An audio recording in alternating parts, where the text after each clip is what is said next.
Oh, hey, what's up, Sarah? I didn't even see you there. Oh, okay. Well, I was going to invite you to the Harriet Tubman Festival. It's this Friday night, and I will be hosting, so it's going to be a lot of fun. Actually, that sounds lame, sir. Nobody care about the Harriet Tubman Festival, but this year. And this Friday would be a perfect opportunity for me to get you out to that club, you know? Well, he's right, but not about everything. About me caring, I do care. But who is Harriet Tuberman, though? Oh my God, really? Harriet Tubman. And you don't know who Harriet Tubman is? The Underground Railroad? I thought everyone knew about that. Was you trying to say that a woman made the subway? Whatever, I don't believe that. You need to stop. Not just a woman, an African-American woman. And it wasn't a subway by any means. It was a combination of underground tunnels and safe houses. A network set to lead slaves out of the South to the North, to freedom. Since it wasn't safe for blacks to escape plantations, they had to travel on foot. In 1849, she began to lead and organize secret passages that were safer. Those who followed her walked for hundreds of miles to freedom. That's stupid. If that was me, I would have just called the subway. Dad Stooge don't walk nowhere. Wow. I didn't realize that escaping slavery was so difficult. That's crazy. Yes, it was. By the time the secret passages became a known route of escape, blacks had been slaves to American cotton fields for over 200 years. Well, that was then, and this is now. Who cares? That's all in the past. Hey, get to class!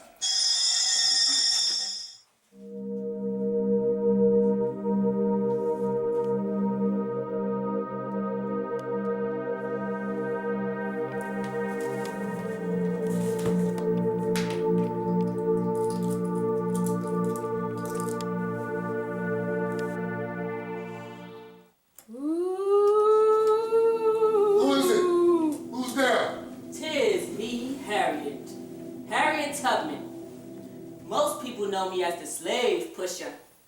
I made over 1,000 trips from Pennsylvania down to the southern states. I rescued over 700 slaves. Could have saved more if I was convinced them that they were slaves. I remembered it like yesterday. All of them was afraid to go. I had to threaten them with my gun to get them moving. Look at now, tonight. 2 more ghosts gonna visit you. Black history's present and future. See, I'm the ghost of Black history past. Come with me. I want to show you something.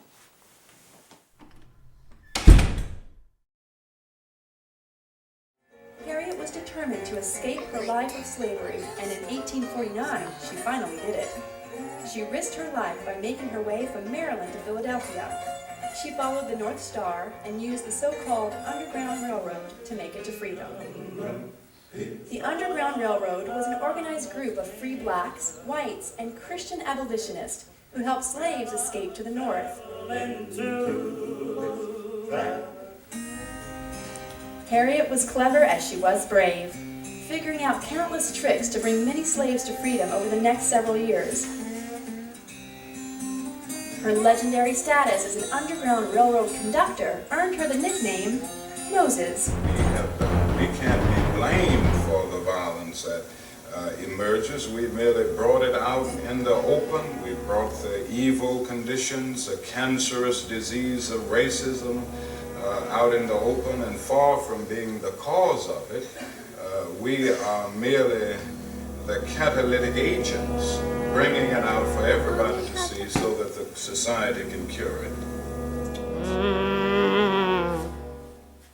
Rise, young man. Huh? Who are you? I'm Benjamin O. Davis, Jr., first young black officer of the United States Air Force. Like my father, Benjamin O. Davis, Sr., who was the first young black officer of the United States Army. Son, I'm not here to hurt you. Have a seat. In 1942, I was selected to be the commander of the first all-black unit in the Air Force. Do you know that unit? Tuskegee L? You do know your history, Gary. In 1948, I helped draft the Air Force's plan for implementing President Harry Truman's executive order for racial integration. Like my father, I broke many racial barriers in the military and worldwide. I believe in the advancement of this country and to include equality and justice for all people. Despite any racial roadblocks, I have fought my whole life defending this belief. But when I look at you, Gary, and how you treat our history, I'm afraid that I've done it all for nothing. But that's why I'm here tonight. Take my hand. Let me show you the world today. I ask you to think today about the purpose for which I ran and the purpose for which so many of you worked to put me in this great office. I have worked hard to keep faith with our common efforts to restore the economy, to reverse the politics of helping only those at the top of our totem pole and not the hardworking middle class or the poor, to bring our people together across racial and regional and political lines, to make a strength out of our diversity instead of letting it tear us apart, to reward work and family and community and try to move us forward into the 21st century. I have tried to keep faith. What do you do, Jesse? I mean, we see at the rallies and what? I mean, I suppose, it's like an honest question. and then it is, you know, when I look at the young people here tonight, I fight for freedom. I fight for the American dream.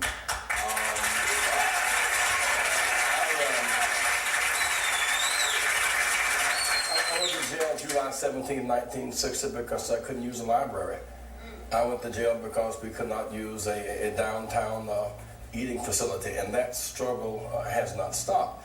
And in some sense, we all fight for the American dream, and the American dream is on the assault. If the American dream is one big tent, where all of us live, with equal protection under the law, and equal opportunity, equal access, and fair share, the dream is on the attack. And so why do I fight? Because every city I visit, Chris, there are 2 new buildings, a new ballpark and a new jail, and somehow locking youth up rather than lifting them up is not right, and so I fight.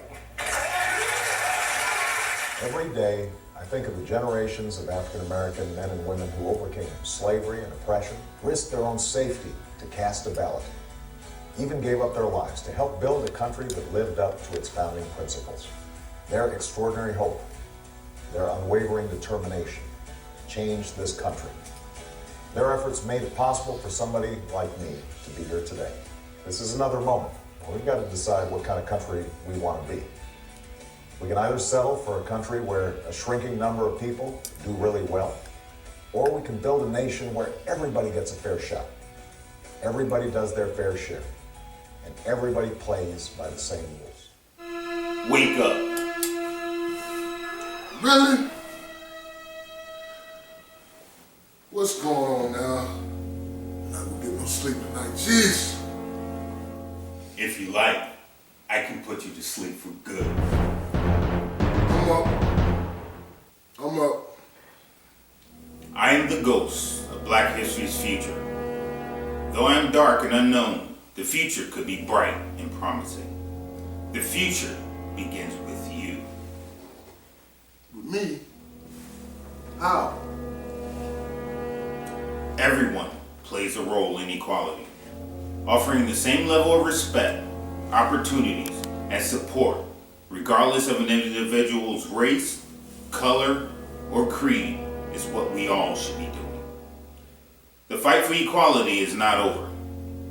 Americans should never forget how far they've come and never lose sight of how far they need to go. You possess the power of influence. Will you use that power to help the progression or to hinder it? You right? I'll help.